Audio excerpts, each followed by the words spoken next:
ኢትዮጵያ ጤና አጠባበቅ ማህበር እንደምን አደራችሁ። Morning. So it's early morning and we've come a long way beating this traffic. So I hope we're going to have an enjoyable panel session. So as Professor Paul introduced us, Professor Aster and myself will be co-chairing and facilitating this panel discussion. We have a session outline. I'll take you through quickly what we are going to do in the next 90 minutes. So we'll have an opening and framing session where we'll be introducing the session objective, the speakers, and Professor Aster will take a few minutes to set the scene for the session. That will be followed by kick-off pitch. So each panelist will have 4 panelists. Will take 3 minutes, hoping they will be sticking to their time. So they will take a kick-off speech just to give also a brief introduction to what they'll be focusing on. Then we'll have the proper panel where there will be questions and reflections. We've organized the question and reflection into 2 sessions. We've got 2 rounds of questions and reflections. The first session will take 10 minutes, I will get that. And the second round will be led by Professor Aster. Subsequently, we will open up the floor for questions and reflections for the audience. And after that, we'll be having the synthesis and conclusion of the session. So this is the structure we will be following, and we hope to follow to the time allocated and to get your attention. So this session is organized to give highlights about the evidence policy ecosystem in this country, its opportunities, challenges, and then with focus in the areas of clinical care, health system management and leadership, and emergency preparedness and management. So these are the 3 core areas or function areas of the health system. We will be focusing on the use of evidence and data. But since the topic is very broad, we might go to certain directions during the discussions, but we'll try to maintain that framework. So as I said, we have 4 distinguished speakers and panelists. The first is Dr. Alabal Bairu, right? Is that the way I pronounce it? Okay. So he is an economist and a lead researcher at the Policy Institute, or a Policy Study Institute here in Addis. He was a country economist and International Growth Center director by the London School of Economics and Oxford University.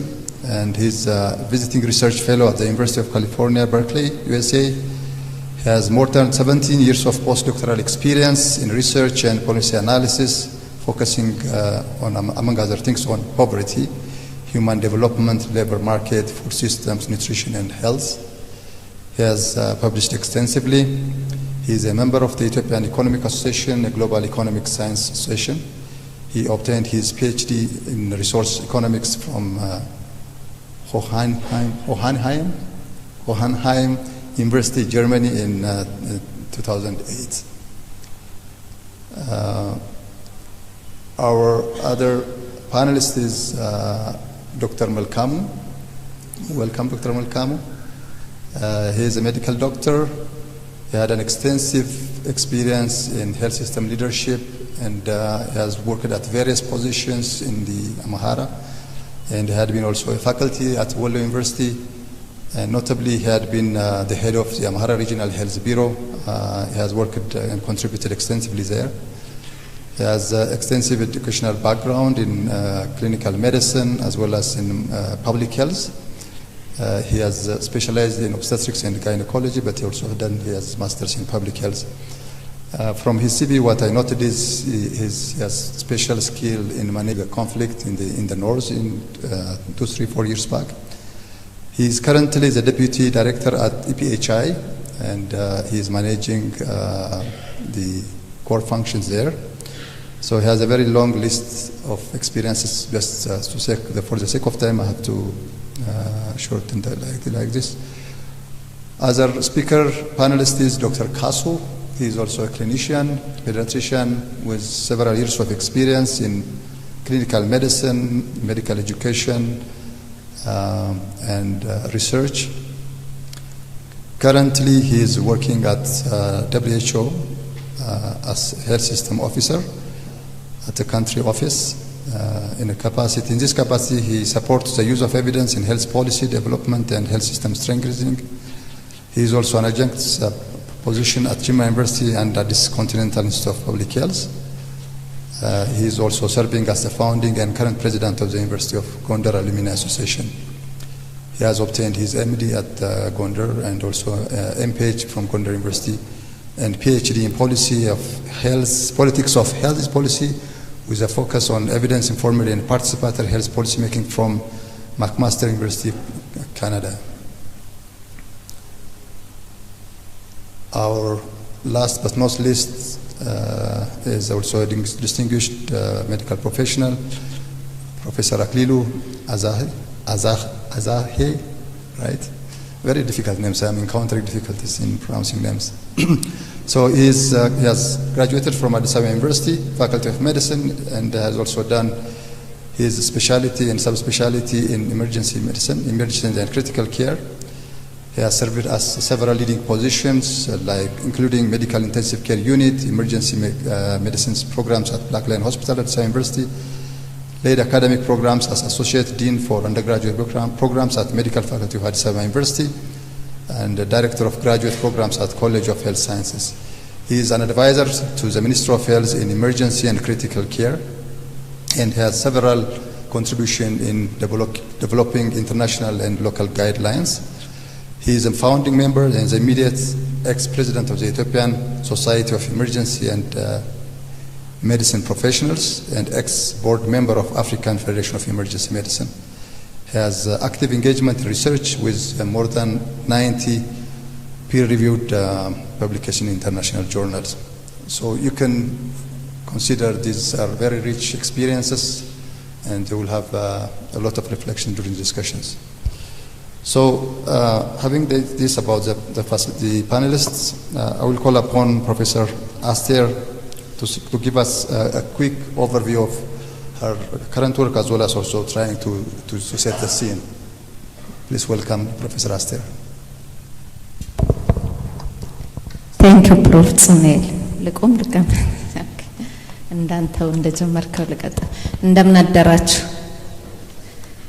ኢፒኤች ሁሌ ስመጣ እነኚህ ትላልቆቹን ያው the seasoned public health professionals ሁሌ ስናያቸው እነ ዶክተር ተዋበች ዶክተር ተስፋይ አላችሁላችሁ አቶ ጥሩና ሁሌ ባለቤታቸውን ይዘው የሚመጡት እዛ ጋር ደግሞ ትናንት የነበረች በጣም ሲኒየር ነበረችና እንደው ሁሌ ፊት ብናስቀምጣቸው ሁላላለውና እናንተን እንዲሁም ተተኪዎቹን ደግሞ እንዲማየት በጣም ደስ ይላል ቅብብሎሹ ይሄ ቤት እኛ ቦርድ ሆነን እንታገል ነበር ከኛ በፊትም የነበሩትና ተቀባብለን ይሄ ቤት እዚህ መድረሱ again congratulations to the Ethiopian Public Health Association and also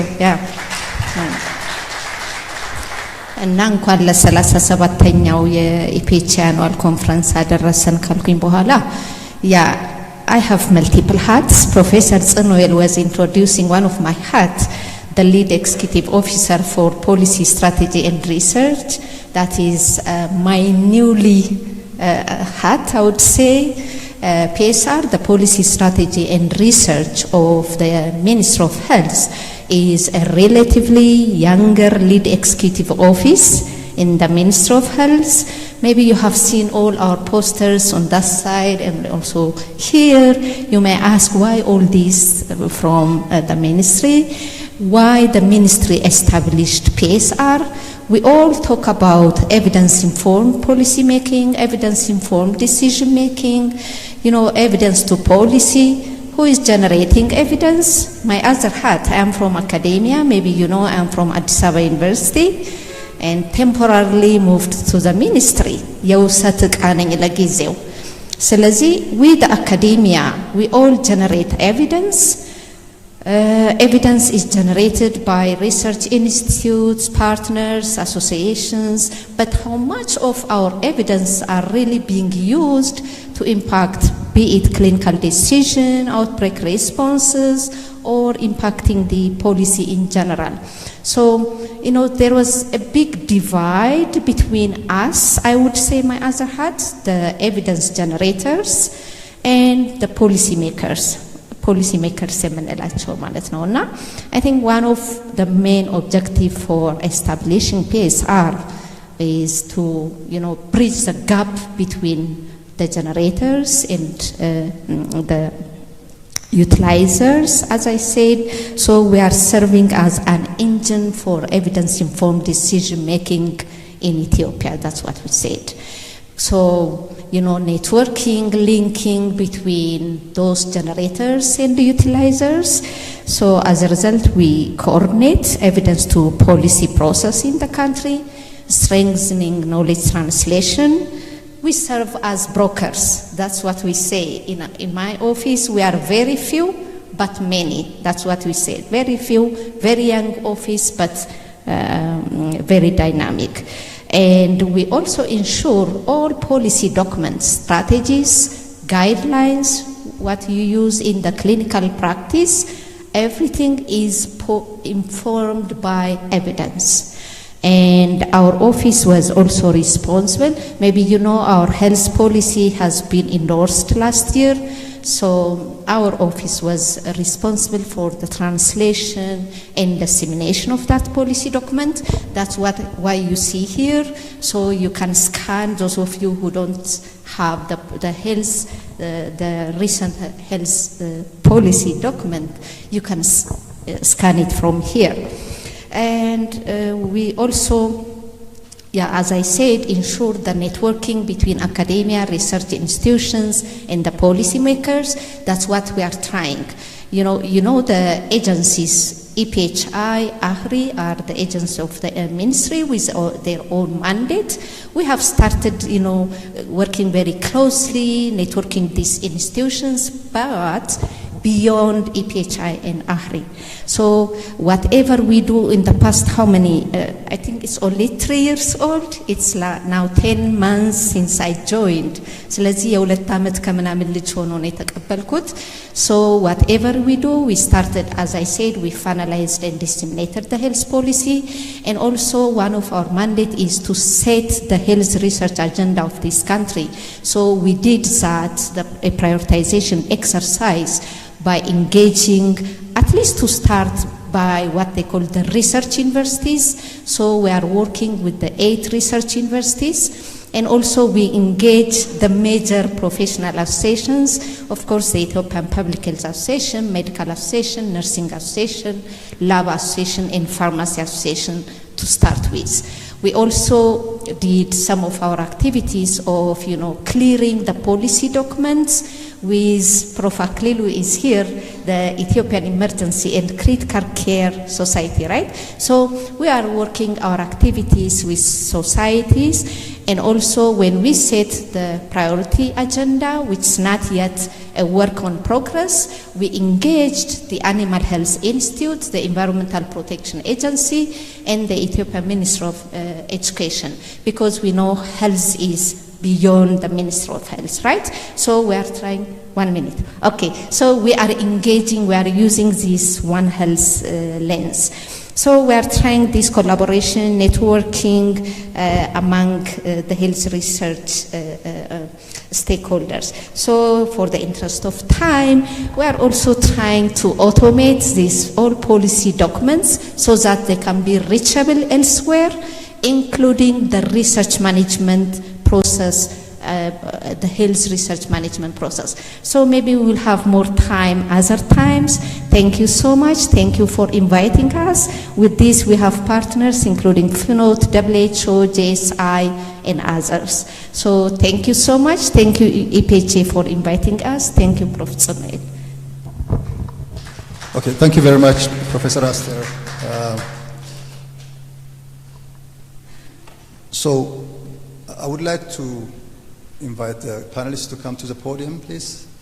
So Dr. Allabel, Professor Aklilu, Dr. Kasu, Dr. Malkamu, would you please come to the podium? I don't see Dr. Kasu. Maybe he will join us later.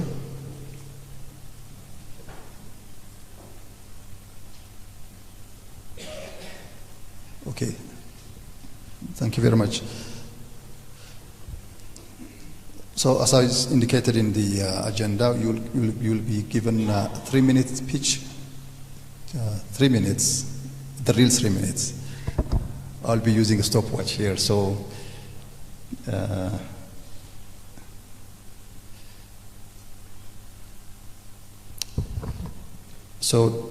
Dr. Allabel will start, and Professor Aklilu will follow, and the third person will be Dr. Malkam. Dr. Malkam will be the third speaker. So Dr. Allabel will be giving us a quick speech on the rationale for and benefits of evidence-informed decision-making across diverse sectors. Yes. Good morning. I think let me first thank the EPHA to invite us here. I think I like the EPHA for, I think I have to thank for their IRB processing. They are so fast, and we are really, I appreciate that. So I have to say that because I got IRB certificate with really right deadline. So let me now go to the issue. So I think, the experience on the evidence used for policy making is really vary from country to country, and also even within Ethiopia.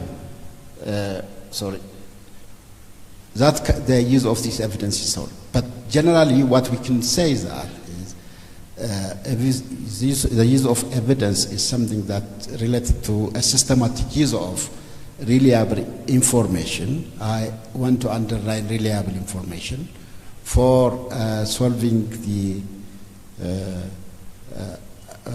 development challenges of a public or a community. So policymakers are using this reliable information for solving, for making decisions like formulation policy or strategy or designing program. So sometimes they even use it to justify their policy, or just a problem requires some kind of policy to convince people or its citizens. So that's one aspect. But when there are a number of sources of evidence, so when I say reliable information, that depends on the source of the information.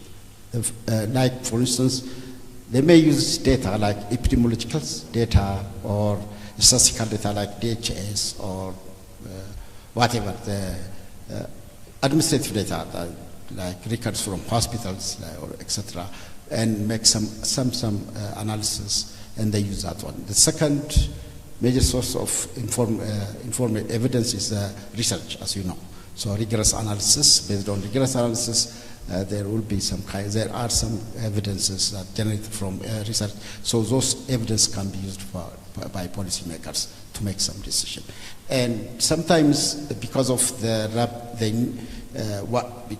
policymakers usually are quick, and then they need some rapid response. So sometimes they use the experts' opinion, and that can be also used as an evidence for making information. And sometimes also they can use technical committee. They come from technical committee. So the technical committees also are some of I think this big source of evidence for policymakers, decision makers to make decisions. Yeah. So that's finished. I'll be coming. Yes, you'll have more opportunity. Just to Professor Aklilu, can give us a 3 minutes overview of the status and current practice of evidence-based clinical care in this country. Thank you, Professor Tsunuel. Evidence is knowledge and power. In clinical care, this time, because of opportunities of universities, tertiary care, medical schools are expanding, the usage, awareness, and also generation of primary research data is expanding and growing. For instance, in hospitals now, adoption, development of guidelines, usage of quality improvement, quality audits, such things are very common when you compare these issues 20 years ago. Clinical departments and units are adopting and integrating evidence-based practice in their routine activities, like journal club, morning sessions, rounds, and so on. The journal club, which most of the time weekly or monthly undertaken, focus on appraisal of articles. But recently in many departments, in addition to appraisal, we are focusing on accessing, searching, synthesis, and usage, especially just contextualizing evidences. There is also just opportunity, because technology, digitization is growing, internet and smartphones are universally accessible. Therefore, our clinicians, consultants, residents, nurses, everybody most of the time go to up-to-date Google, PubMed, and so on to refer for individual cases or when outbreaks just emerge. It reminds me epidemic dropsy, which Zayt Mers, which emerged 10 years ago. It was a puzzle for us, but because we got a simple literature review from Indian subcontinent, and we diagnosed that outbreak and solved the puzzle. Therefore, although there are gaps, there are also opportunity. Ministry of Health is now really a driving force because there are initiatives and policy frameworks on guidelines, quality improvement, continuing professional development, because these issues are also engine to move the clinical scenario and ecosystem. Finish ahead of your time. So, Dr. Malkamo, give us also a quick overview of the role of data and evidence in public health emergency management. Thank you. Data Daraj. Thank you so much, Professor Tsunuel and Professor Aster, for the nice introduction, and also APHA for giving the chance to be part of this annual conference. So I'll give you an introduction on how the health system of the country is arranged. So now today we are discussing about this data. So there are two things.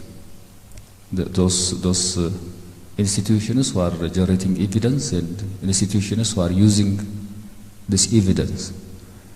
So the evidence utilization aspect mainly is at the Ministry of Health. And also today I wanted to make sure that you all are aware of EPHI not only generating evidence, it also utilizes evidence through its public health emergency management aspect. So this EPHI is one, we are generating data. The data in the country is one is coming through HMIS, the program data, and the other is the surveillance data. Usually people are not aware of this surveillance data. So this is a huge form of data that we have at EPHI. And the second point is EPHI is not only generating data, we are storing data of health-related activities. That is through our National Data Management Center. So we are not generating data, storing data, and changing this data to evidence. And the fourth aspect on this data is using this data for decision making. So that is through our public health emergency management wing. So this data is highly important for the public health emergency in terms of the preparedness aspect. The preparedness aspect is through risk profiling, it's through risk calendar, through predicting and the modeling activities that we are working. And the other important thing is for the response. Unless we have the data, unless we get the information, we can't make it. So to follow this early detection, notification and response, there is an introduction to the globe that is 717 framework. I hope that you all are aware of this framework. This is, we need to detect an outbreak within the first 7 days of occurrence. We have to notify within a day, and we need to be able to respond within 7 days of happening of this outbreak. So there is 717 framework, which is a global introduction. Now is highly acceptable and worked through WHO and different partners. So this is a global accepted framework. We are managing all the different outbreaks through this framework. So by using this framework, there are certain developments that we have seen, okay, in terms of detection, in terms of notification and the response aspects at the different pillars. And also, you know that this is the National Action Plan for Health Security, and the joint evaluation outcomes are now increasing because of the fact that we are using this data for proper decision making. All of these things are not without challenges. So we'll speak on the next aspects based on this. So these are in general the national arrangement, how the data is generated, how the data is changed to evidence, and then how we are utilizing the data. Thank you. Okay, thank you very much. So is Dr. Kaso around? Okay, so that will give us some more minutes to add to the other speakers. Okay, so we will be continuing the discussion, and Professor Aster will be leading the first round of question and reflection. Thank you, Prof. Samuel. Thank you, respected moderators. So, as you have heard, you have set the ground at a level from the Policy Study Institute. You have told us, the importance of evidence, the source of evidence, and most importantly, the evidence should be reliable so that it can impact policies and practices. And Prof. Aklilu has taken us through how evidence can be used in the development, adoption of clinical guidelines, quality improvements, the recent development in the use of evidence even in the clinical health setting. So, but that is not without challenge. And Dr. Malkamu has taken us how EPHI, not only as evidence generator, but as evidence analyzers. Maybe you all know, how many of you know, I don't know, about the National Data Management and Analytics Center at EPHI. So they not only store, but analyze it and use it to inform emergencies and outbreaks. So you have taken us through that, including the Global 717 framework, how evidence is useful to your institutions. So all of you have told us, of course it has grown up. Our culture of using evidence has been improving from years to years, but what you still said we're not yet fully using evidences, right? So what key factors do you think are contributing in using evidence at a large scale in your area of work? So maybe we can go in which direction, Dr. Prof. Samuel will decide, and what institutional, technical, cultural barriers do you think are most important in limiting the evidence uptake as much as we should? So shall I start from at a level and then we go this sequence? Okay, thank you. I think there are a number of barriers for using this evidence in Ethiopia.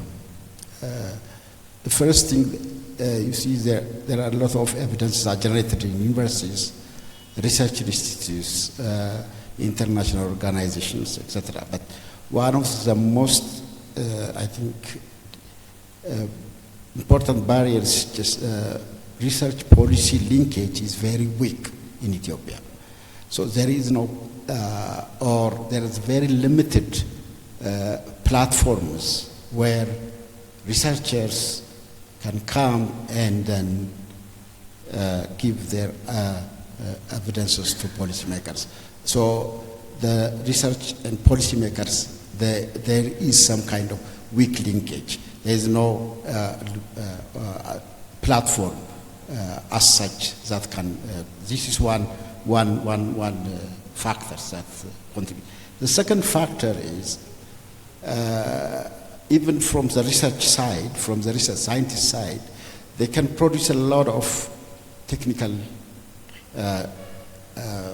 reporters or journals, whatever. But in terms of translating those technical for a policy makers in a way that's palatable for them is very weak in Ethiopia.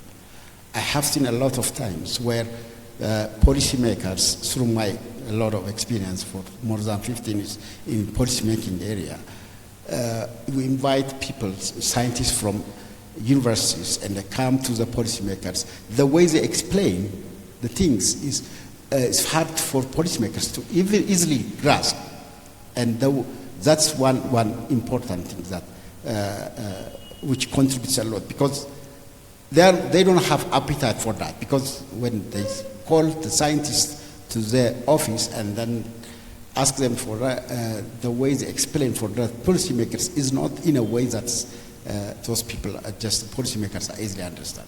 That's also another key barriers in Ethiopia. The other one is even if you want to conduct research in Ethiopia, the data are very fragmented.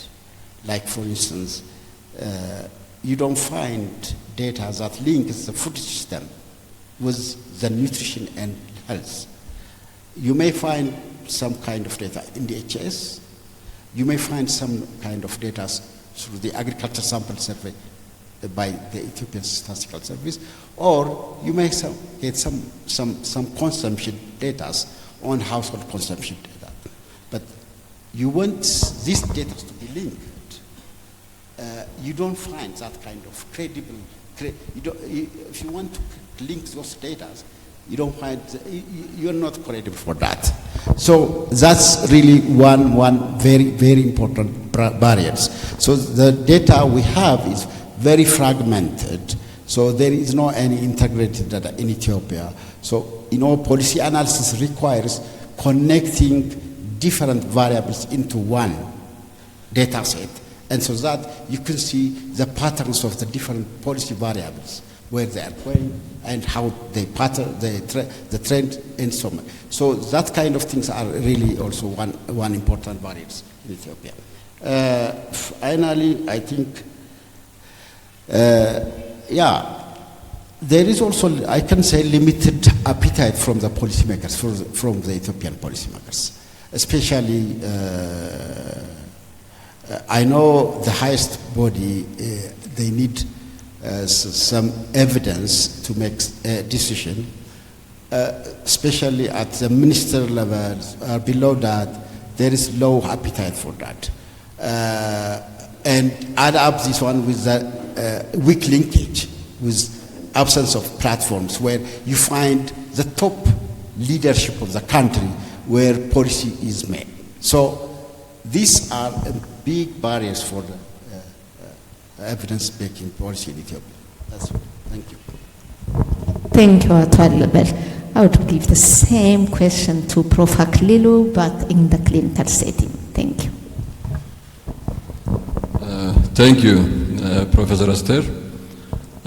In the clinical landscape, there are multiple factors which are becoming barriers for uptake, adherence, and compliance. One important factor there is individual clinician factors which are related with knowledge and competence. when evidence-based documents or guidelines go down to institutions, perhaps clinicians may not be oriented and may not have the knowledge and the competence to apply. 7 years ago, we prepared emergency medicine guideline and we distributed this guideline down to the grassroots level, but later on, we got feedback because professionals were not aware of oxygen management, mask application, flow management, so on and so on. Therefore, we were urged to to prepare again a training document on oxygen administration and solve the issue. Therefore, competence and knowledge is really a very, very important issue. The important issue again is really the difference between guidelines and books. Many people do not know guidelines are really incorporating recent evidences which are contextualized. Therefore, people still believe on international evidence only. Therefore, this issue can be solved only by training and engaging people, also getting champions from institutes to explain this issue. Even senior people may not really accept new guidelines, believing the books or international evidence is better than the guidelines available. The other important issues are organizational matters. We experienced a lot on this issue during COVID-19 guideline, especially that guideline was, you remember it was a living guideline because 3 guidelines were prepared within 2 years' time because evidence was emerging and growing. In the first guideline, clinicians were not engaged on the development of the guideline, and because of this there was resistance, and we solved this issue on the second guideline involving clinicians from all over the world applying technology, Zoom meeting, and so on. Similarly, we identified important barrier was setting at that time. Because isolation was strictly recommended and the usage of equipment in isolation for different patients, but setup was not really adequate. Institutions were crowded. Therefore, whenever we encourage people to use a guideline, we have to address the setting issue, which is related with equipment, drugs, supplies, including the knowledge which we mentioned. In the setting, leadership is also a very important issue. In institutions, unless leaders have a buy-in or accept it, they will not sponsor or they will not adjust all issues I mentioned. In the COVID-19 guideline time, leaders were really very good because that was a pandemic issue. The nation, the whole apparatus of leaders were moving. There was no problem on the leadership acceptance of guideline, but the setting and the users was a problem. The other important issue again is the guideline itself. As I said, if guideline is not engaging people from the very inception level, and orientation is given at different step, implementation, uptake, and adherence will be really very, very hampered or affected. Again, the guideline document itself should be appealing. Many times, guideline development, our developers are not trained on scope of guidelines and appearance and the rigor of evidences. Now, the evidence content could be poor and it may not be appealing to users. The flow may not be really good. Even editorial issues may not be good and people may not accept the guideline or evidence.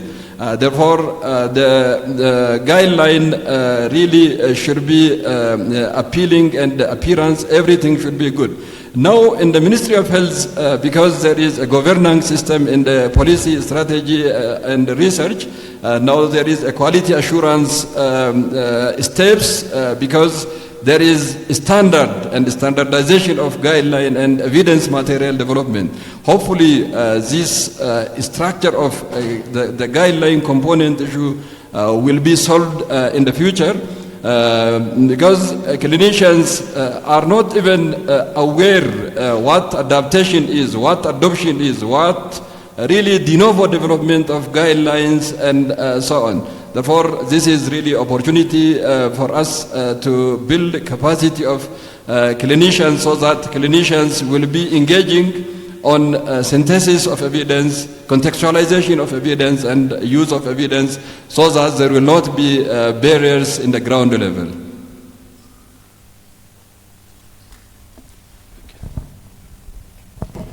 Thank you, Prof. Aklilu. So I would forward the same question to Dr. Malkamu, but before that I have to get corrected.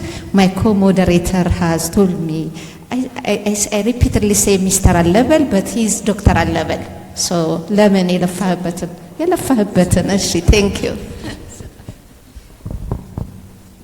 thank you. Thank you so much. Most of the issues are raised. I think this is a very nice platform to talk about those things. So I will talk about three practical issues. So one is the youth culture. Okay. The barrier is the youth culture at every aspect. You know, every researcher wanted to influence the Ministry of Health. Okay.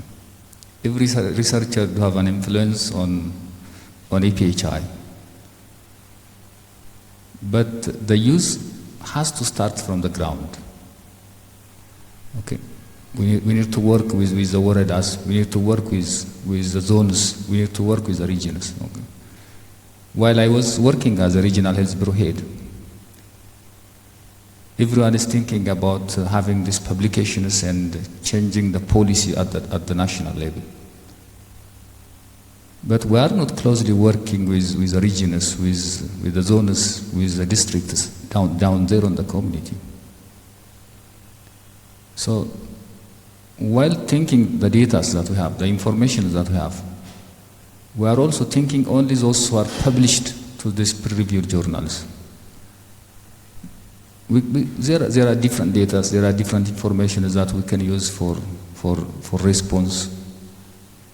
So the first thing is we need to improve the culture from both sides to use the data at different levels. Okay.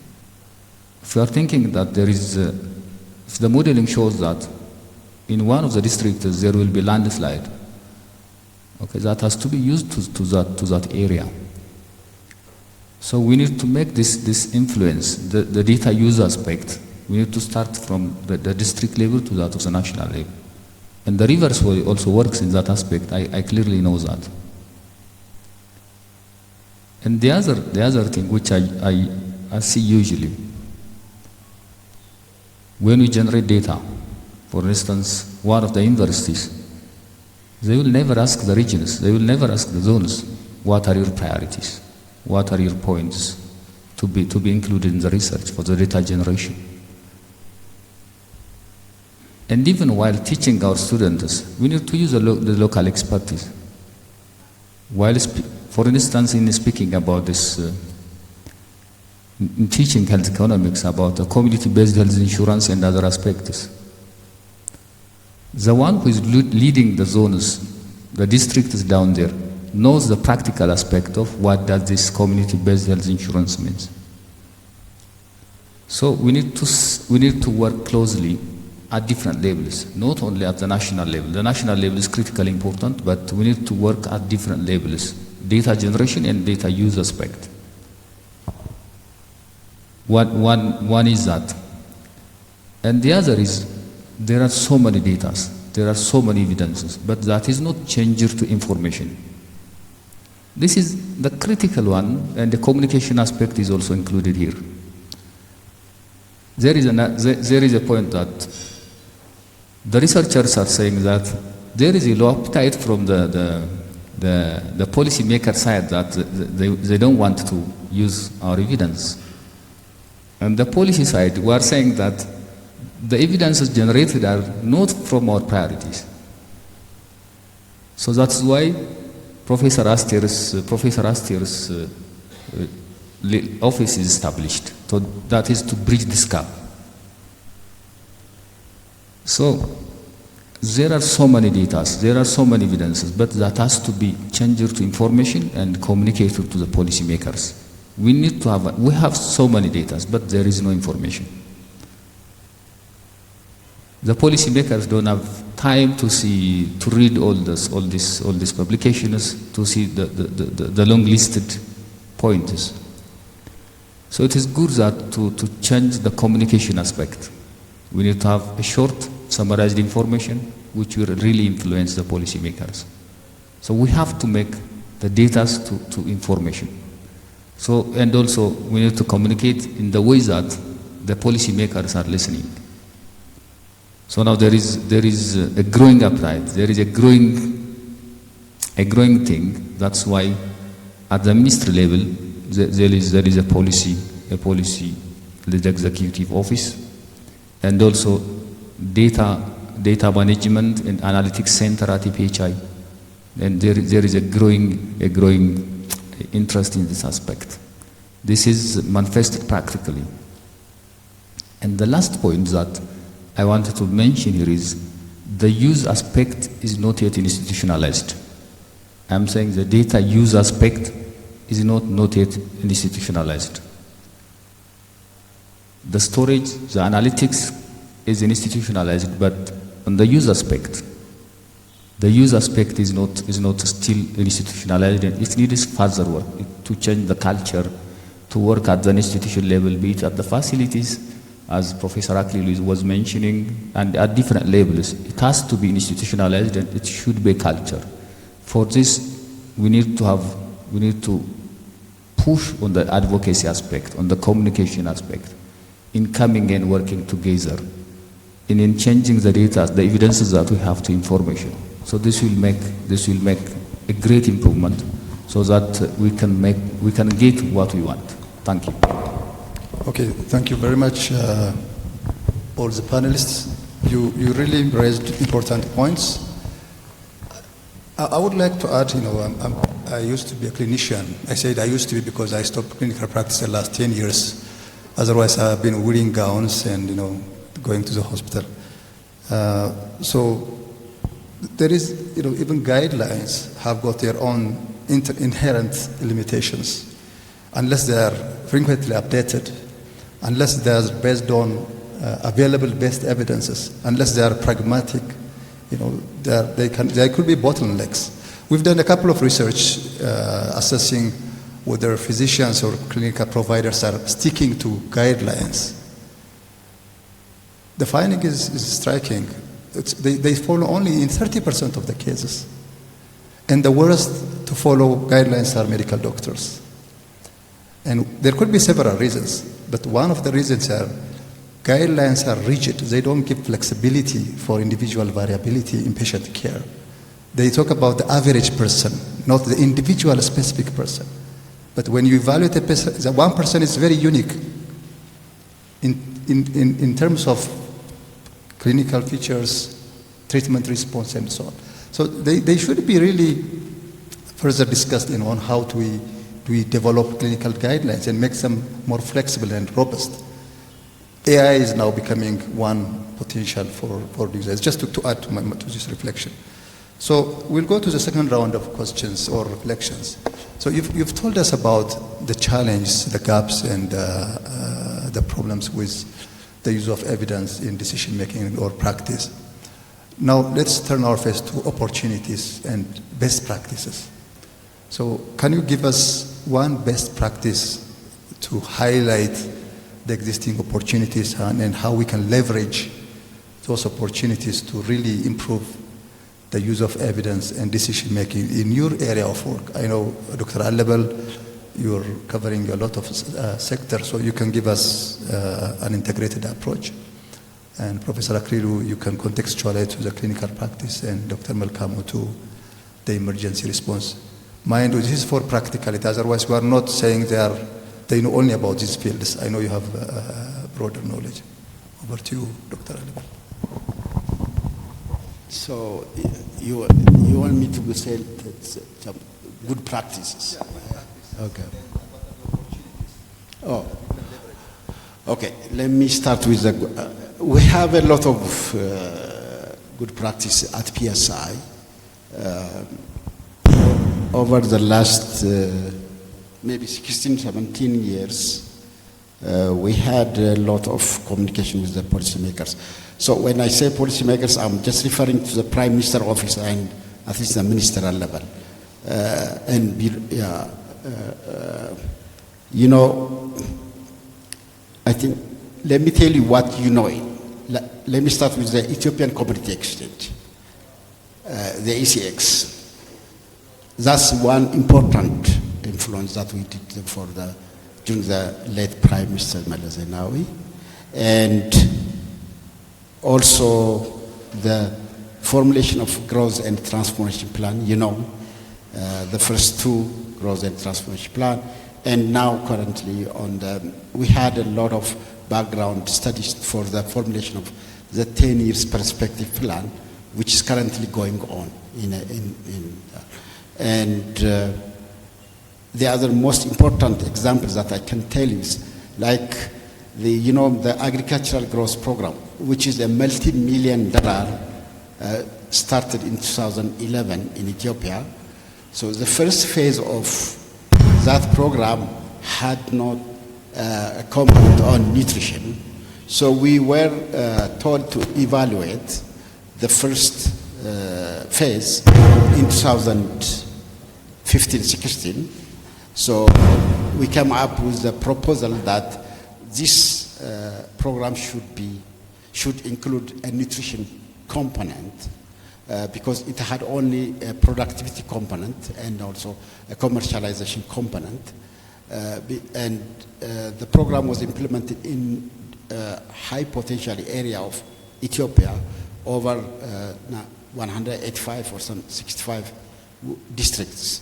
So if a nutrition component is included here, so I think that would be really the easy way, means strategy to reach many people in Ethiopia. So in the second phase, they included that component. That's one important aspect. So we were closely working with, currently what we do at PSI is we have a policy dialogue platform at PSI. What we do is, like if one researcher has some idea on a particular area, like maybe on nutrition or education or whatever, he has to or she has to go to the minister and discuss with the ministry if that idea is good enough for them, and they can collaborate to work with us. So if get approval from that, they will do it. And along the line, we engage those people from the ministry to work with us. It's a kind of implementation research that we do now currently. So we have a periodic platform where stakeholder policymakers from the ministries and researchers at PSI came together and discuss issues. And also after a preliminary finding, that has to be validated by the stakeholders, by the ministries. And then finally, we provide that. The other good practices, we usually work in the formulation of policy. You see, when a minister, like the Minister of Agriculture or Ministry of Education or the Ministry of Environment, if they want to develop a policy, they work with us, and then members of the PSI researchers will be member of the technical committee of the preparation of that one.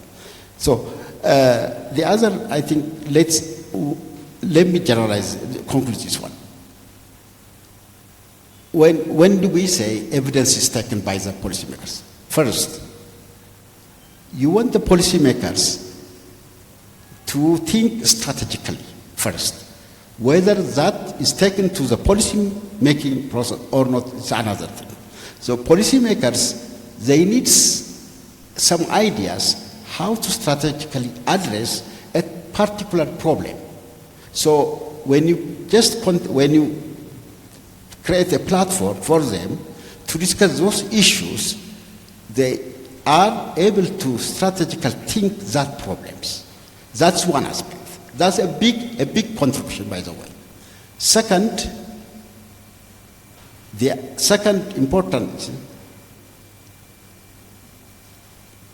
policymakers may want to develop a policy. So they want evidence in that case. Or they want you to involve in the formation of that policy. So the second important point, entry point for evidence generation usually is just in terms of formulation of policies. The third one is where policies are implemented. You know, when policies are implemented, they need to be evaluated periodically. Or maybe programs, they need to be evaluated periodically. So in that case, you should have some kind of platform where these programs should be evaluated. Like, for instance, currently what we are evaluating the 10 years perspective plan, because now it's 5 years. Okay, so we are evaluating that one. That was the discussion that we had with the Minister of Planning. So from this, what I can conclude, just creating a platform where policymakers and researchers are usually have some kind of platform to discuss is very, very important. That's what I can say. Thank you. Thank you. We would like also to hear not at least one best practice for the sake of time. I know you can cite a lot of best practices, but one best practice from your area of work that shows how we can change evidence into policy. Thank you, Professor Tenuel. I said earlier, evidence is power and evidence is knowledge. Julius Caesar also said, knowledge brings confidence and confidence brings victory. Ithaqetayitus example of the spring which was controlled and contributed to victory of Adwa is really immortal history. Therefore, even smaller evidences are really important and life-saving. Now I'm going to tell you one example from several ones in emergency medicine development, because emergency medicine development came in a very difficult scenario where there is no setting. The setting is precarious or really non-existent. But currently, we have professionals working over 120 hospitals in Ethiopia where emergency and critical care physicians are working. And there were 5 ICUs in Addis Ababa. 10 years ago now we are working in 150 or more ICUs. But there are really very interesting stories. Maybe I'll tell you one just story where small evidence, in fact that is a point prevalence study. Just a day study which changed a landscape. In emergency department, we say September 14, 2014 incident, because it is a one-day summary, but it changed a landscape. That was a Sunday afternoon, and when I go to emergency department, it was very crowded and in hell state. Therefore, I started the round and we documented what the cases are, where they came, what procedures were done, and so on. We found there were 40 patients in the emergency floor, and then among them, 24 were trauma cases, that is 60%. Among them, 14 were neurosurgical patients, that is 25%. There were orthopedic cases and so on. It is sad. In fact, there were patients who had major procedures like burhole, elevation of depressed skull fracture and so on, which are supposed to be admitted to intensive care unit, but they were kept in emergency department. Therefore, I summarized this data, just an afternoon data, and then I shared this data to Ministry of Health directors, including the minister at that time. Really, I really appreciate how our ministries are sensing and responding when we take even small just evidences. The next day, the minister sent a committee because it was really alarming how that department was crowded and how difficult cases, including intubated cases, are there with a very long stay in the emergency room. Then that was really the beginning of trauma center establishment in Ethiopia. Then because of that discussion, within 4 months' time, we opened Alert Hospital Trauma Center. And then the ministers really were committed to strengthen ABET, Black Lion Hospital, and also include trauma care in the guideline and develop trauma protocols. As a result, many trauma centers are integrated now in the tertiary care centers in the country.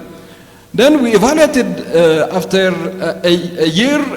3 years, we evaluated mortality pattern of trauma patients in Addis Ababa by our residents in the final year thesis, and we saw that there was a mortality reduction by 33% reduction. In fact, just these numbers are speaking. Otherwise, that was our observation, because patients are not really staying in the floor. Now we have really very good facility, government facilities, private facilities in trauma care. We see that there is a change, including very critical care, although we have a challenge in pre-facility care. Therefore, our department now, there is a motto in our department wall that says, our patients cannot go to the minister because they have a broken legs. And our patients cannot speak with the minister because they are comatose. Therefore, let us work and let us go to the policymakers, let us speak for our patients, and let us collect best evidence to convince them and to persuade them. Therefore, the message is really little evidence even can change life. I told you in epidemic dropsy, that was a very difficult scenario in Addis Ababa. It was not really systematic review or other big evidences, just which help us to diagnose that problem. It was a literature review. Therefore, opening an eyes and look for evidence, and then taking to policymakers and include or insert in the genomics of just policy is really very important. Therefore, for us, for clinicians, just to be seated and working for individual patients is not really cost effective. We have to really see for evidences and take these evidences just with a small review or just policy review level. Thank you. Thank you very much, Professor Aklilu. This is a very, very fascinating story. And that should be written. I don't know if you have published this. You have published this. Excellent. Over to you, Doctor. Thank you. Thank you so much. Thank you so much, Professor Aklilu. He mentioned that how communication really worked out.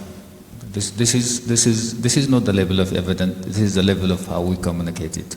This is what I was talking about, changing our data to information and communicating to policymakers. I really appreciate that. So from my side, I will raise 2 points only.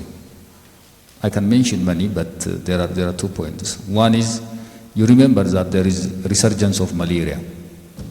There was an increment in malaria like 2 years back.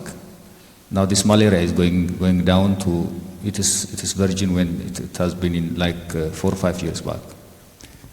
When there is an increment of that malaria, our forecasting team said that by next year, this malaria will increase by 13%, 13%.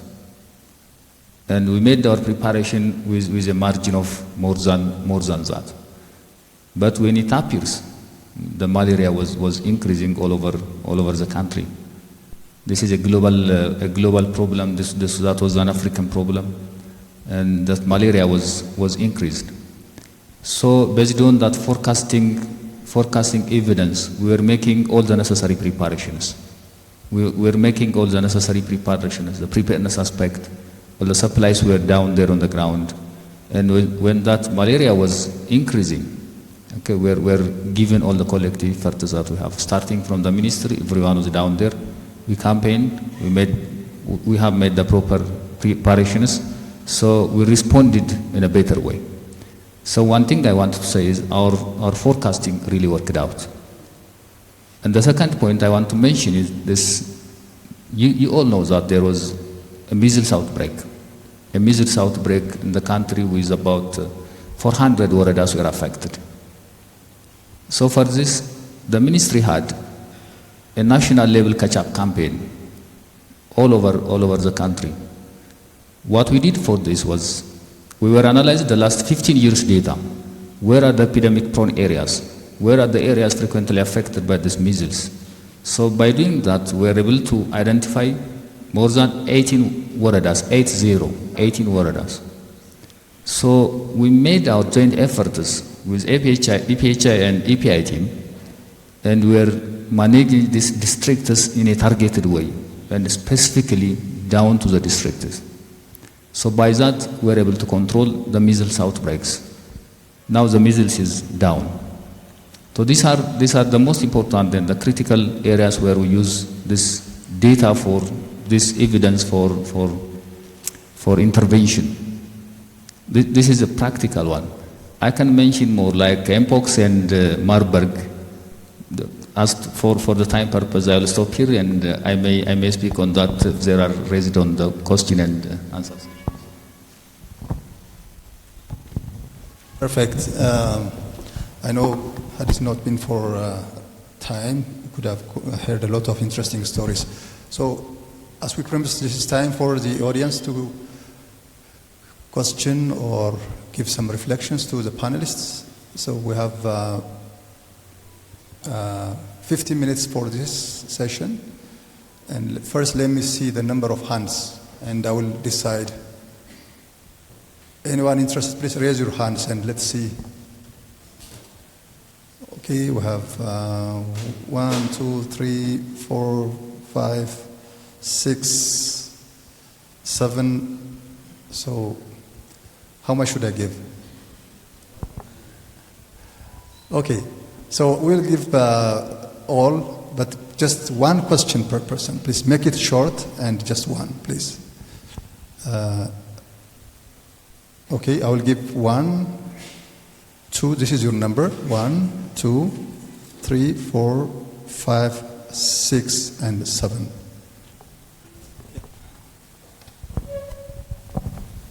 Thank you. I would like to congratulate all the panelists and moderators. It was a very exciting experience to listen to what was going on and what needs to be done. My question, it's not actually a question, but when we talk about policy, I want some clarification. Should policy always reflect the top, or is policy, it's a chain that goes from the top to the bottom. So leaving one point in favor of the other would not give us the full outcome that we are expecting. I would like to also emphasize on the need for information, awareness raising, public participation, and knowledge sharing at various levels.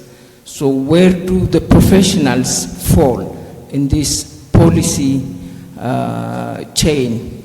Because sometimes a researcher does his or her research, and then the policy brief goes to the highest level, while the practitioners in the middle, the actual users at the community level, are not fully and clearly targeted. So what needs to be done to improve this situation, or are you okay with what's happening?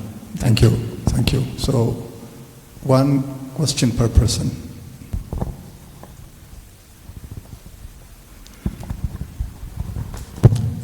Thank you, Mr. Chairman. Thank you, panelists. We used to say Ministry of Health is good in developing strategy documents, guidelines, and so on, but there is a lack in disseminating and orienting the users, particularly at lower level, as already mentioned. So I'm happy to hear from Professor Aster that this problem is going to be tackled with the help of your office. Other comment I have is with regard to use of data for decision making. It's to improve the quality of particularly the data. Data could be garbage in, garbage out. So one has to be careful in ensuring the quality of data. Quality of data can be improved if data is used by the level at which it is generated, particularly. As my friend you mentioned, it should be analyzed and turned into information, basically, and used immediately, timely.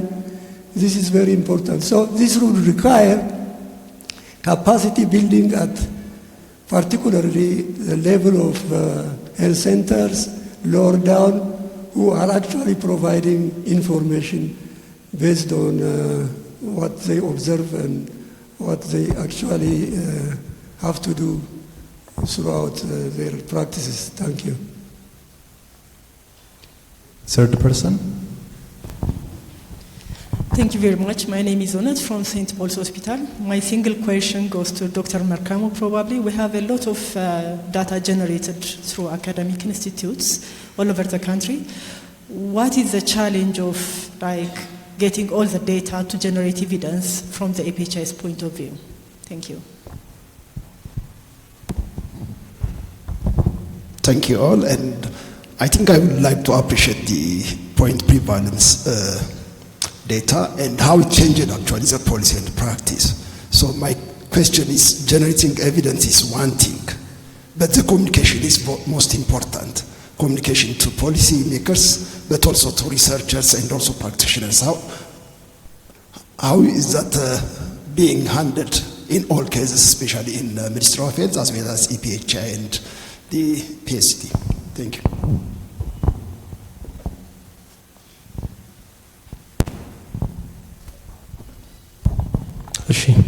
Thank you. My name is Menilik. My question is regarding to the MPOX. When it was raised in South Omo, there were some contradictory aspects towards this disease. Why it was happened? Because the first physician were maybe affected, or he may disseminate without any ethical aspects.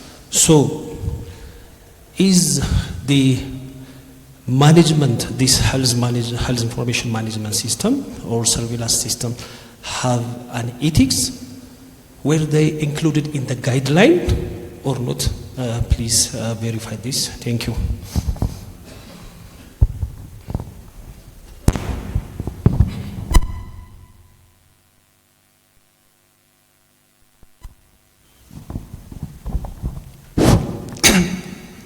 Thank you so much. This is Damto. Thank you so much for the enlightening panel this morning. The first question I wanted to pose is related to rigor of or strength of the evidence. In a country where randomized controlled trials or cluster community trials is not as high as, for instance, neighboring Kenya, how do you comment on the existing quality of evidence? The second point, some 84% of the Ethiopian population do live in the countryside and primarily benefit from primary healthcare settings. How do you ensure correct and consistent use of the existing evidence at the lower level? And finally, the engagement of community or public in the development of this evidence. Primarily to Professor Akrilu, I believe one of the best clinical care is patient-centered care. How are patients engaged in formulation of these evidences from planning stage up to prognosis or whatever the last stage may be? Thank you.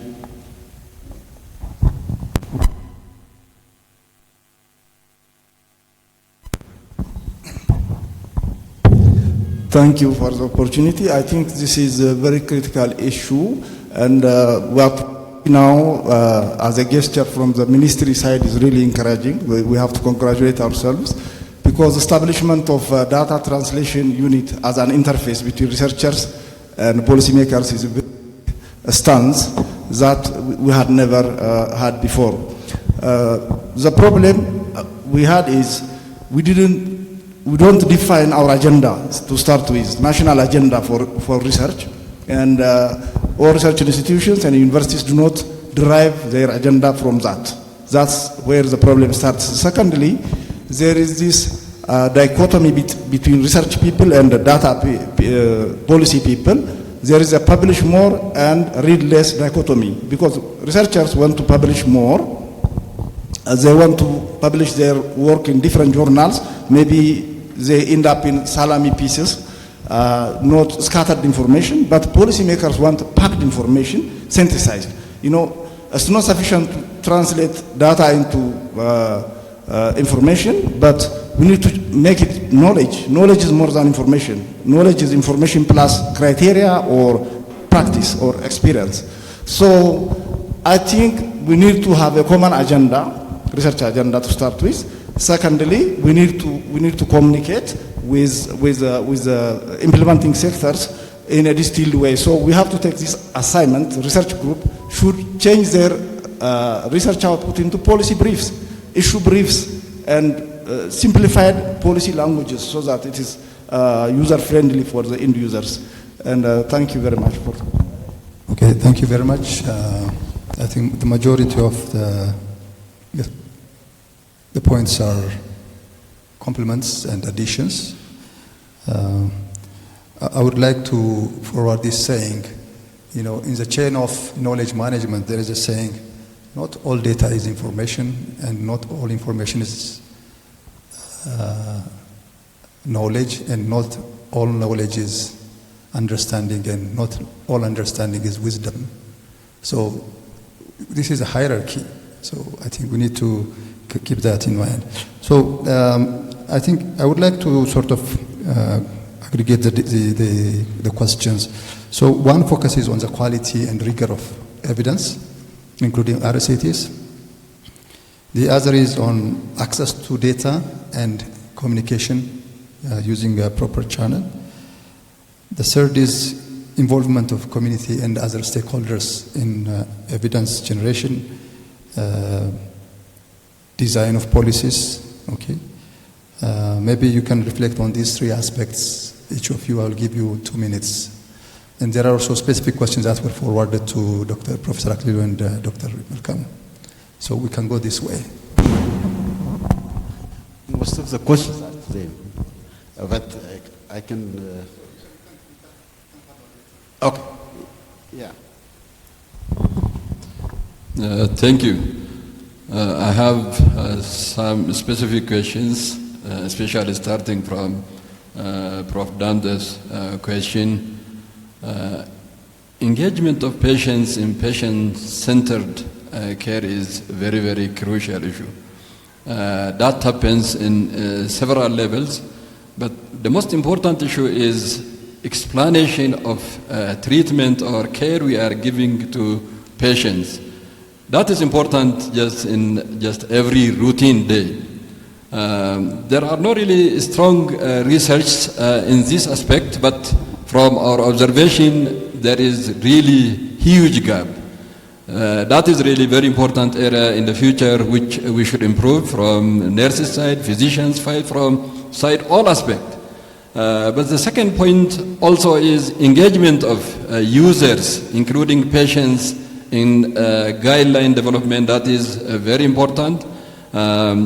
Patients should be engaged in many of chronic care guideline development, again from inception level, because patient perspective context is very, very important, because guideline and evidence usage after all is contextualization in addition to the best available research. Therefore, this should be a way forward. In developed countries that is being done, but in our country that is a way forward in chronic care like diabetes, hypertension, asthma, and so on. Maybe it may be difficult to do this in all guidelines, like emergency, where you may not get really real cases, because in emergency, mostly patients go to just other chronic care program.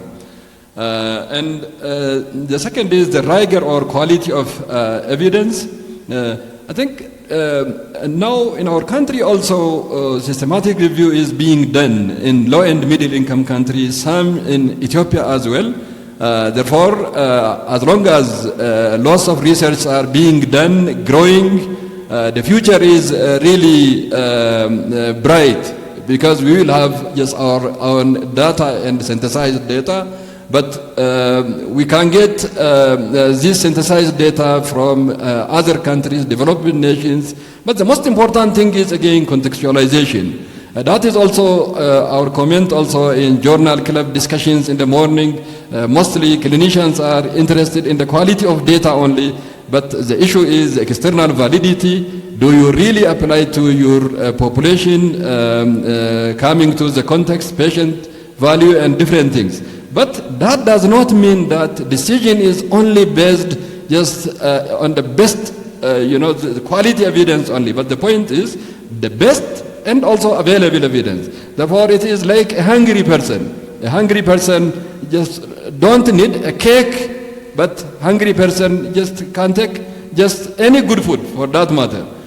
Therefore, just any level of evidence which is best for us is really important. That can be from longitudinal study, sometimes even just a single case scenario, or as I mentioned, a literature review that can help depending on the scenario.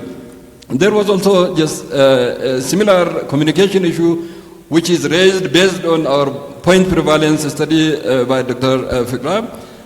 I think the communication is really vital. First generation of just evidence is important, but communication is the second important issue. For communication, important barrier is we don't have really initial collaboration, friendship, acquaintances, and so on between institutions. That is really very, very important. In my case, because I am working with the Ministry of Health in advisorship, because we started emergency medicine program that was not existing in emergency in Ministry of Health itself at that time. Therefore, we already built the friendship, the connections, and collaboration. Therefore, that is really one important issue. Therefore, the media of communication, the content, all these issues are important to transfer our information to the decision makers, because ultimately the decision makers are importantly deciding on these issues. Thank you. Thank you so much. I'll be very brief.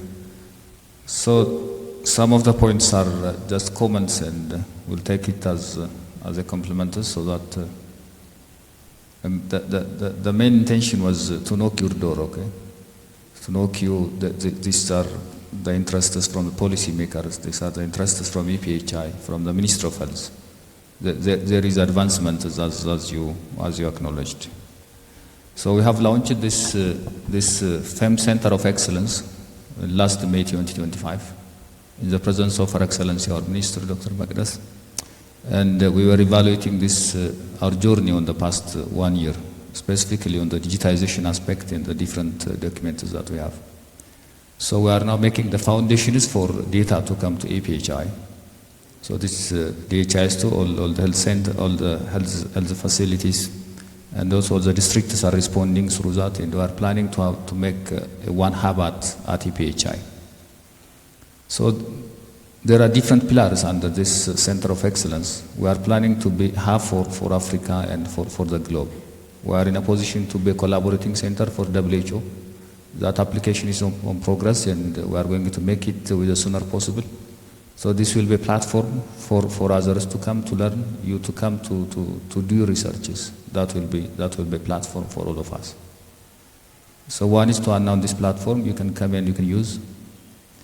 So this is open for all of us. So one of the pillars for the Center of Excellence is evidence generation and data-driven decision making. So this is one thing that we are working on, and we have the data at National Data Management Center. So the main intention of having data management center is to analyze it for forecasting, for decision making. And the second point is to make this data accessible for all of you, to make a research, okay, to use it for any kind of activities that you want based on the data sharing agreement. So the foundation is made. We are institutionalizing it. You can come in and you can see it. That is the point. At the corner of it is the community. The community is at the center. As you all know, every emergency started and ends at the community. And also people are saying resilience at the same time is started and ends at the community. So we are investing at the community with the initiative of this community public health emergency management. That is the entire one. And evidence generation and using is one part. So the primary health care aspect is also a part of it. So we are investing and we are strategizing in that line. And also the data quality usage at different levels is one of the things we need to work on. So the most important thing is the communication, as it has been said. So the different, the higher educationists and the researchers at different levels, they can come and work with us. So the ministry is in a position to give such priorities and translate it for using data. It arranged as executive office. Professor Aster will add on some of the things at the finalization. But we are now making the foundations for the data to use. Thank you so much for mentioning that using data, where the data is generated, is one important thing to give the data a quality one. And also we are using this data to make it to be a quality one, using this data at different levels. And also we are now in a position to integrate this AI as well, in terms of chatbot or in different ways for data quality, for teaching, for learning down to the community with health extension and others. We have different ambitions. I think as to Mpox, I think that question is for Marburg. That is not Mpox, which is happening in Jinka. That is the Marburg one. So this was identified at the health facilities. There is one initiative which is called FEM at health facility, Public Health Emergency Management at health facility. There are different areas where we identified that outbreaks are coming. One is at the border from different countries. The other is at the community. And the third is because most of the people, when they feel sick, they are coming to the health facilities. Okay, at the health facilities. And the fourth point is at the fragile settings, like IDPs and refugees, returnees. So these are the points where we have identified to be an amplification in the source area for outbreaks. So there were trained people, trained health professionals by this FEMA health facility initiative. So when they saw this cluster of cases with bleeding, with the same symptom, with the same family, they were in suspicion that this could be an outbreak. This could be hemorrhagic fever.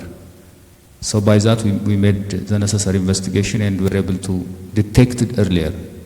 By the way, if you see other different countries, you can mention Rwanda. They have identified when it hits Kigali. But we were able to identify at Jinka. That's a different story. So by FEMA health facility, we are advocating our health professionals to use the proper guidelines. We are managing any kind of patients, irrespective of the symptom. But the using of this, adhering to the guidelines, depends on the individual perspective, as it has been mentioned by Professor Akli. So we are advocating and to make all health facilities in the country, not only as a focal, but also entirely the health facility should be ready to detect and to respond any kinds of outbreaks which will happen in the country. That is the plan and the initiative we are using. So we are working in a holistic way. The communities at the center, RCC, that is communication and community engagement, will be at that pillar. We are working in that, and I can mention and I can confirm for you, we all are ready to collaborate. Thank you. Thank you very much. So I will hand over to the next session. You have something to add? Yeah, okay, let's make it quick.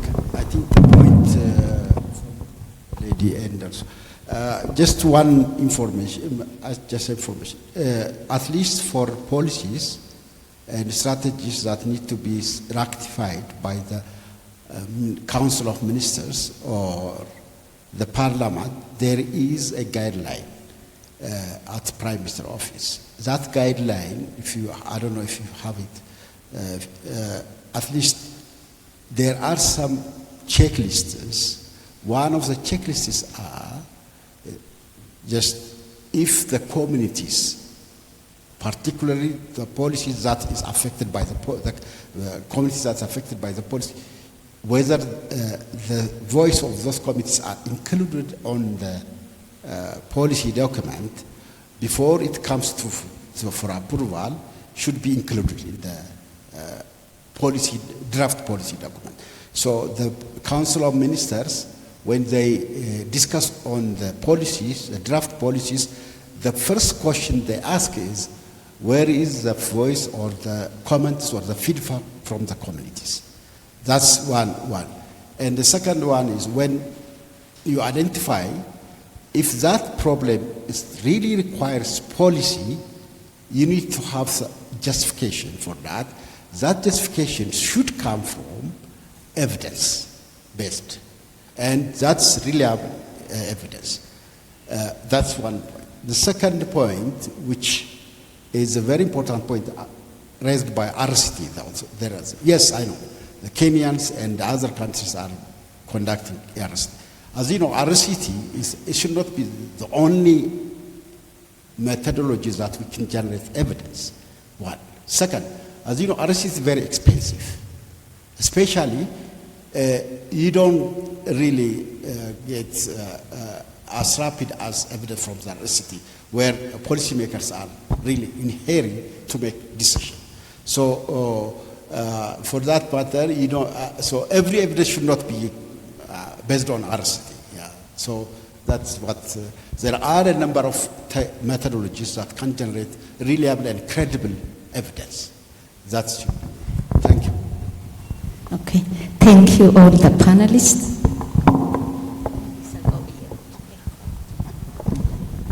Thank you all the panelists. Now we summarize. Dr. Al-Lebel has informed us how his institute used policies in the development and transformation plans, ESEX, and the different platforms that you use to bring all key players to avoid fragmented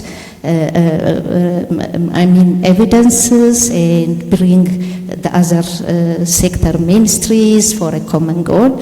So with the challenge, I will come to later. Professor Aklilu has told us how a single evidence was used to the extent of establishing a trauma center among the very many experiences that he has. And Dr. Malkamu has, coming from the institution where they are both generators as well as evidence utilizers, has informed us how forecasts help them. Just he was giving us measles and malaria as an example, but the recent Marburg, COVID, how evidences were used for the response and preparation of outbreaks. And with the barriers, all of them have told us the cultural barriers, culture of collaboration, culture of working together, culture of engaging the community, the divide between the academia and the policy makers. They are telling us we are only publishing with the publish or perish principle, but nowadays there is a growing appetite by the policymakers to use more evidence, and also the competency barrier. The competency is not only on the evidence generator side to communicate to the policymakers, but on the other side also in uptaking evidences. So they have given us examples of the barriers from their institutions, but to summarize, evidences has to be reliable. Garbage in, garbage out. So the quality from the grassroots, those who enter the data, those who collect the data, the patients, the community, who is telling us their problems. So it has to be all the way from top down, from the grassroots level up to the higher level. So evidence has to be reliable and it has to be of high quality. The next one is co-creation. መጨረሻ ላይ መተን እንኩ ኤቪደንሳችን አይሰራም. So we have to engage from identifying the problem level, identifying the problem, inception of the study, until the end of utilization of the data generated. So the collaboration has to be health centerንም ከታች ጀምረን እስከ ላይ ማለት ነው, engaging all the respective health bureaus. Universities are across the various regions, so we have to really work with the districts, the regional, all the health bureaus when it comes to health data.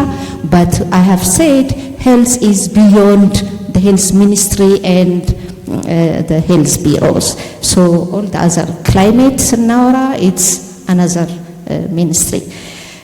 The other one regarding the governance, again, if there is improvement, we need more knowledge translation unit in the research institutes, in the universities. That is one of the things our office is trying to do, enhancing the capacity of knowledge translation in that country. The last one, I will come to communication, collaboration ብለናል. The language that we speak to the community is completely different to the policymakers and also when we publish papers. So we have to be able to speak different language. አማርኛ እንግሊዘኛ አይደለም. አንዲት ደቂቃ አንድ ምሳሌ ብናገር ፕራክቲካል የላብ ባለሙያው ማይክሮስኮፕ እያየ ፔሸንቱ ስቱል ያው ታውቃላችሁ ሙልት አድርገው ነው የሚያመጡትና ስቱል ካፓ ክፍት ናት. ስቱሉ ሙሉ ነው። የላብ ባለሙያው እያየ ነው። ያው ዶክተር ነው የሚሉት የት ላድርገው አለው። አስቀምጥና ንካው አለው። ወጣቶች ንካው ታውቃላችሁ አይደለም? ንካው means ሂድ ነው። but ለዛ ገበሬ ንካው ማለት እንዲንክት ማድረግ ነው. So we have to speak the language of the policymakers, the journals, the community. እንደዛ ማድረግ አለብን, and we have to be able to know the elevator speech አይደለ? I think with this I will complete my summary, but I will give the chance to the three of them any call of action or a single takeaway message. Shall I start with Dr. Alavel, please? Okay. እኔ ምንድነው ኦኬ የኛ ያለብን ችግር በጣም ኮምፕሌክስ እና በጣም መልቲ ሴክተራል ኢንተርኮኔክትድ ነው በአንድ በኩል፣ በሌላ በኩል በጣም ያለን ሊሚትድ ሪሶርስ ነው። ይሄንን ግዙፍ የሆነ ችግር በዚህ በአጭር ጊዜም እንትን ለማለት ባለን ሪሶርስ ሶልቭ ለማድረግ ኤቪደንስ መጠቀም ምንም አማራጭ የለም። የግዴታ የመጠቀም አለብን ብዬ ነው የማስበው። አለበዚያ ኤክስተንድድ የሆነ እንትን ነገር ነው ሄደው። ስለዚህ ለዚህኛዋ ደግሞ ምንድነው ያሉን ኤቪደንሶች በጥራት እንዲወጡ የዚህ እና በአግባቡ በጊዜው በሚፈለገው ጊዜ እንዲቀርቡ የሪሰርችና የፖሊሲ ሊንኬጅ በጣም በጣም አስፈላጊ ነው። ፕላትፎርም መፈጠር አለበት በብዛት። ዩኒቨርሲቲዎች ዘግታችሁ ቁጭ አትበሉ፣ አንኳኩ። በጣም እኛ አት ፒኤስአይ ምንድነው እያደረግን ያለነው? ዳታ ሪፖዚተሪ ብለነዋል። ምንድነው እያንዳንዱ ዩኒቨርሲቲ ውስጥ የሚሰሩ የፖሊሲ ነክ ስራዎች አክሰስ ሊንክ እንዲሆኑ እየጣርን ነው። ለምንድነው እያንዳንዱ የትም ዩኒቨርሲቲ ሆን ብዙ ትልቅ አይዲያዎች ይወጣሉ፣ ግን ወደ የሚፈለገው ክፍል እየደረሱ አይደለም። ያንን ለማድረግ ፕላትፎርሙን ለመፍጠር እየፈለግን ነው። እሷን ለማድረግ ይፈልጋል። አመሰግናለሁ። Thank you for the additional minutes. I want to emphasize 2 points. One is pre-service education and integration, because now we are doing the things here and there, but taking it to a higher level, making it transcending, may need it really to inserting to a system. Therefore, we have to really remember our undergraduate program, postgraduate program, and in all layers, both clinical disciplines, public health disciplines, and elsewhere, we have to integrate it. Then our students will have the knowledge, the competency, the behavior, and understand what really contextualization is. Because that is a missed component, not know what I see in the clinical discipline area. The second point is collaboration. Are we really collaborating, especially the public health part? You know, mostly the policy issue at a higher level, or even coming to a hospital level, Black Lion Hospital, many of these issues should be really advised and taken care the public health team. But now what I see is such collaborations are just a bit loose. Therefore, we have to really strengthen this collaboration just among society, just we each other, university with Ministry of Health, university within it, you know, departments. Just unfortunately in Kurambasa and Zafar Salam now, anatomically it seems we are separate, and really that linkage is a bit loose. But I think such linkage should be strengthened. Therefore, that is just important message I want to pass for just better and greater future. Thank you. From EPHI, we are creating necessary institutional and different platforms to work with researchers, to work with partners, and to work with any actors based on the rules and the regulations of the institute. So from our side, we are making all the foundations. We are ready to collaborate, to work with you all. And it is your home. Most of you do have an experience to work with EPHI. So you can come and you can work as our NDMC. Our team they are there. And through the public health emergency management, this is evolved for the past years, and we are now making as to the global standard. So you can come and you can work with us. We are ready from our side, and I hope you are ready from your side as well. So we are making all the necessary preparations.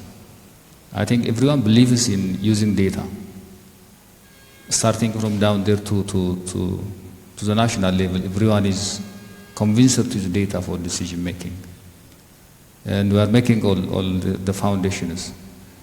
So now the how part has to be strengthened. How we are working together. What are the proper platforms to use? How we are going to communicate with researchers, not only to get communication from your side. We need to make the possible arrangements to reach the researchers out. Okay. So this platforms need this navigation and proper discussion, consultation with you. But I can assure you that there is a development, and we all are ready to collaborate. Thank you. Thank you all the panelists.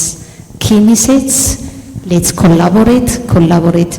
Not only you open the door, let's all of us open our respective doors. Researcheሩን ብቻ አይደለም ፖሊሲ ሜከሩ ብቻ አይደለም let's collaborate, let's enhance capacity including in the pre-service curricula the culture of using evidence, and let's use our limited resource by collaboration. Here, how many of we, the researchers, have given our data to the National Data Management Center? After we publish, they can still use it for synthesis. That center is at EPHI, so please, as researchers, let's have our data become meaningful after even we published them. That is one of our key messages. Let's open our doors, let's collaborate, let's engage the platform. This is one kind of platform as well.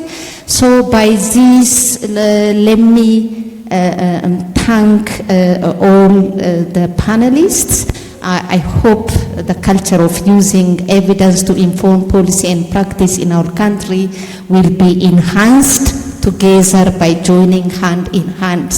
All of us are really important. So please give one round of applause to the researcher, the second to all of you, and to Dr. Tsunuel and I and EPHA. Thank you so much.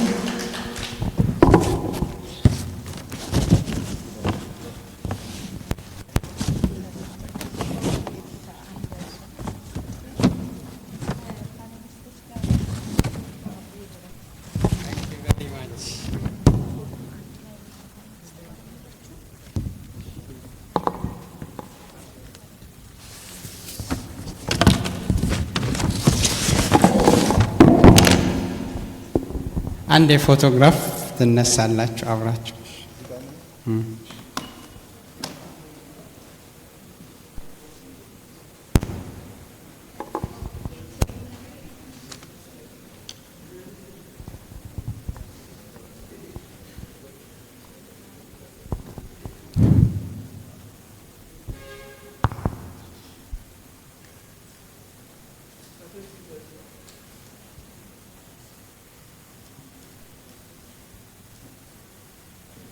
በጣም እናመሰግናለን ፕሮፌሰር አስቴር ፕሮፌሰር ጹንኤል thank you very much for your incredible የኢትዮጵያ ዜና አጠባበቅ